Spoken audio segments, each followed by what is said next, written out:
इस नए एक्सप्लेनर में सभी का स्वागत है। आज हम इमोशनल मास्टरी यानी भावनाओं पर महारत हासिल करने की कला पर एक बहुत ही गहरा और दिलचस्प विश्लेषण करने वाले हैं। एक कड़वी सच्चाई ये है कि इंसान अक्सर बाहरी लड़ाइयों से कम और अपने अंदर चल रहे तूफानों से ज्यादा हार जाता है। क्या ये बात हैरान करने वाली नहीं है कि हमारा दिमाग सिर्फ और सिर्फ ओवर थिंकिंग करके ही शरीर की 20% से ज्यादा ऊर्जा खर्च कर सकता है। आज का हमारा ये पूरा विश्लेषण इसी बात पर केंद्रित है कि कैसे हम अपने इस माइंडसेट को पूरी तरह से बदल सकते हैं और नकारात्मक भावनाओं को अपना खिलाफ नहीं बल्कि अपने फायदे के लिए इस्तेमाल कर सकते हैं। तो चलिए सीधे शुरू करते हैं।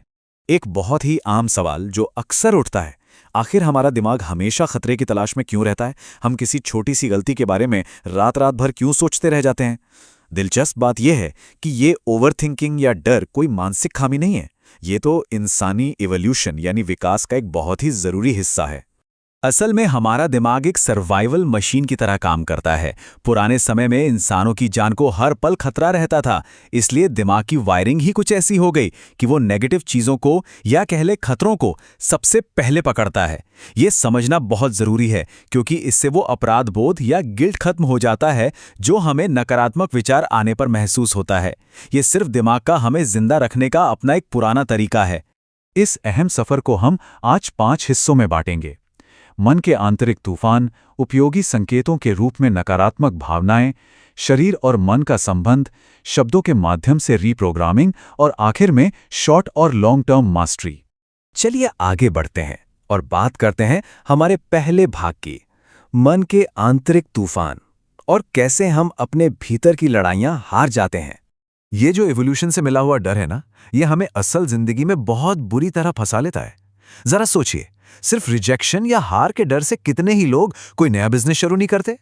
वे अपनों से अपना प्यार और स्नेह जाहिर करने से घबराते हैं और कई बार तो अपने सबसे बड़े सपनों पर काम करना ही छोड़ देते हैं। डर भले ही एक भ्रम हो सकता है, लेकिन इसका असर हमारी जिंदगी पर बहुत ही वास्तविक होता है। और फिर इस डर में शामिल हो जाता है हमारा ईगो यानी अहंकार। ईगो हमेशा ज्यादा पैसा, सम्मान और प्रसिद्धि के पीछे भागता है। आजकल सोशल मीडिया इसका सबसे बड़ा बाजार बन चुका है। वहां सिर्फ तस्वीरें नहीं दिखाई जा रही हैं, बल्कि भावनाएं बेची जा रही हैं, स्टेटस और वैलिडेशन। और इसी अंतहीन दौड़ में भागते भागते इंसान अक्सर अंदर से पूरी तरह खाली महसूस करने लगता है। अब आते हैं दूसरे और सबसे महत्वपूर्ण भाग पर, उपयोगी संकेतों के रूप में नकारात्मक भावनाएं। यहां हम एंग्जाइटी और गुस्से को देखने का नजरिया पूरी तरह से बदलने वाले हैं। इस पूरे विश्लेषण का सबसे बड़ा गेम चेंजर यही है कि एंग्जाइटी, अकेलापन या गुस्सा असल में कोई रुकावट या दुश्मन नहीं है। ये तो हमारे शरीर के अलार्म हैं। इन्हें उपयोगी सिग्नल्स की तरह देखना चाहिए। उदाहरण के लिए, जब तनाव महसूस होता है तो उसका छुपा हुआ संकेत ये है कि खुद पर बहुत ज्यादा दबाव डाला जा रहा है।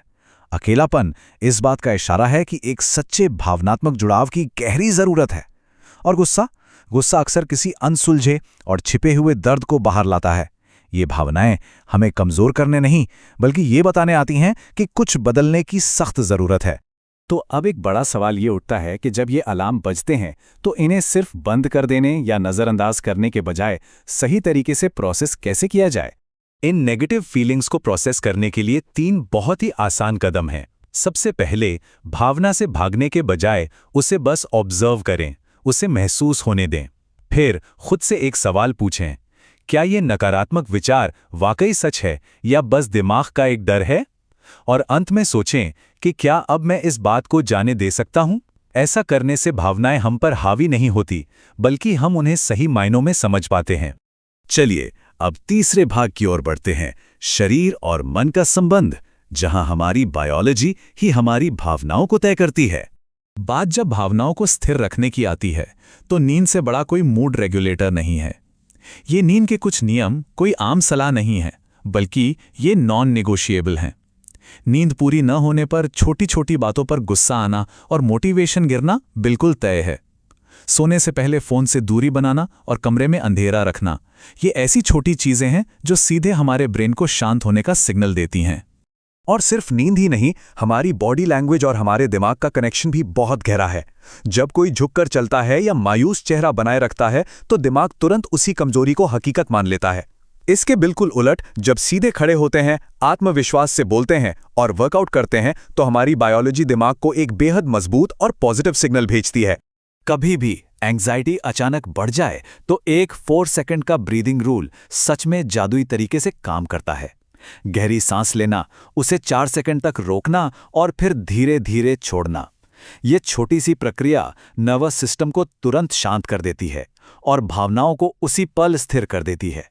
हमारा चौथा भाग है शब्दों के माध्यम से रीप्रोग्रामिंग, यानी एक मजबूत माइंडसेट का निर्माण करना। जो बातें हम खुद से करते हैं उनका असर बहुत गहरा होता है। अगर दिन भर दिमाग में ये चलता रहे कि मैं कुछ नहीं कर सकता या मेरे साथ ही बुरा क्यों होता है, तो दिमाग इसी बात को परम सत्य मान लेता है। लेकिन इसके विपरीत, मैं बदल सकता हूं या मैं हर मुश्किल से सीखूंगा जैसे शब्द इस्तेमाल करने से पूरा नजरिया ही सशक्त हो जाता है। कमजोर शब्दों को अपनी डिक्शनरी से बाहर निकालना बहुत जरूरी है। शायद या पता नहीं जैसे शब्दों की जगह जब हम मैं ये करूंगा और यह जरूर होगा जैसे दृढ़ शब्दों को अपना लेते हैं तो वो असली आत्मविश्वास बनाने की पहली सीढ़ी बन जाती है। और बात सिर्फ शब्दों तक सीमित नहीं है। हम दिमाग में जो तस्वीरें देखते हैं वो भी बहुत मायने रखता है। विजुअलाइजेशन और मेडिटेशन की असली ताकत यही है। जब बार बार एक बेहतर भविष्य की कल्पना की जाती है और कृतज्ञता महसूस की जाती है तो दिमाग असल जिंदगी में उन सकारात्मक रास्तों को खोजना शुरू कर देता है जो शायद पहले दिखाई ही नहीं दे रहे थे। अब आते हैं हमारे 5वें और आखिरी भाग पर, शॉर्ट और लॉन्ग टर्म मास्टरी, यानी अपने भावनात्मक नियंत्रण को लंबे समय तक कैसे बनाए रखा जाए। जब अचानक से मन में कोई नेगेटिव तूफान उठे तो कुछ शॉर्ट टर्म तरीके बैंडेड की तरह बहुत काम आते हैं। अपना माहौल बदल देना, बाहर टहलने निकल जाना, अच्छा संगीत सुनना या बस किसी करीबी से बात कर लेना, ये तुरंत उस नकारात्मक चक्र को तोड़ देते हैं। लेकिन अगर स्थायी बदलाव चाहिए तो कुछ लॉन्ग टर्म लाइफस्टाइल आदतों को अपनाना ही पड़ता है। मेडिटेशन, रोजाना ग्रैटिट्यूड जर्नलिंग, स्वस्थ भोजन, अच्छी नींद और सबसे जरूरी सकारात्मक लोगों के आसपास रहना। ये वो मजबूत नींव हैं जो किसी को भी अंदर से टूटने नहीं देती। एक बहुत ही आम समस्या देखने को मिलती है, मोटिवेशन का खत्म हो जाना। ऐसा तब होता है जब जिंदगी में कोई साफ विजन नहीं होता। खोया हुआ मोटिवेशन वापस लाने का सबसे आसान तरीका है अपने बड़े लक्ष्यों को कागज पर लिखना, उन्हें बहुत ही छोटे छोटे हिस्सों में बांट लेना और फिर बस रोज थोड़ा थोड़ा आगे बढ़ना। याद रखिए, कंसिस्टेंसी हमेशा मोटिवेशन से ज्यादा ताकतवर होती है। इंसान वही बनता है जो वो बार बार सोचता है। ये सिर्फ एक कहावत नहीं बल्कि एक बहुत बड़ी सच्चाई है। दर्द या नकारात्मक भावनाएं सिर्फ हमें कमजोर करने के लिए नहीं आती, अक्सर वो हमें अंदर से फिर से बनाने और एक नए मजबूत रूप में ढालने के लिए आती हैं।